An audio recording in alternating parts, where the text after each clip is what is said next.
ईस्वी की बात है, 1730 की बात है। तब क्या था कि उस टाइम राजा महाराजाओं का शासन होता था, आज की तरह लोकतंत्र नहीं था। तब राजा शासन करता था, राजा का बेटा ही राजा बनता था, इस तरह का शासन था। तो उस टाइम जो एक बार एक गांव था खेजड़ली, जोधपुर के पास है, जहां पर 1730 के अंदर जोधपुर के महाराजा ने वहां पर पेड़ों को काटने का आदेश दिया, जिसके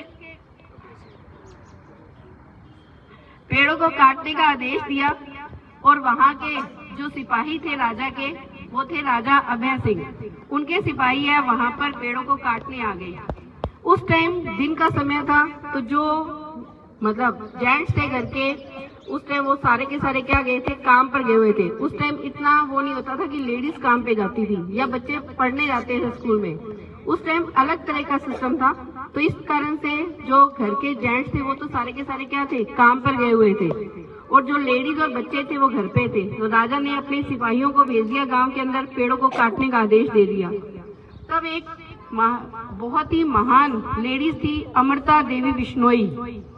वो मतलब ये चाहती थी कि पर्यावरण को कोई नुकसान ना पहुंचे, तो वो अपनी 3 बेटियों के साथ वहां पर जंगल में आ गई। और उनके साथ साथ उन्होंने क्या किया कि गांव के लोगों को भी इकट्ठा कर दिया, और गांव की महिलाएं और बच्चे सारे के सारे वहां पर जंगल के अंदर आ गए, और सबने पेड़ों को हक कर लिया, उनको गले से लगा लिया एक तरह से पेड़ों को, और वहां पर खड़े हो गए।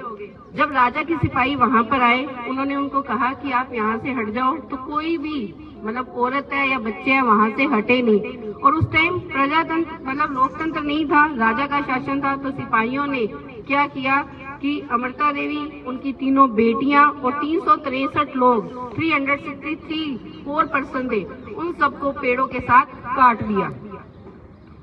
और आज भी उस महान औरत की स्मृति के अंदर हमारे देश के अंदर अमृता देवी बिश्नोई अवार्ड है वो दिया जाता है। इन सब के बारे में और डिटेलिंग के अंदर आपको बताएंगी गुंजन बिश्नोई।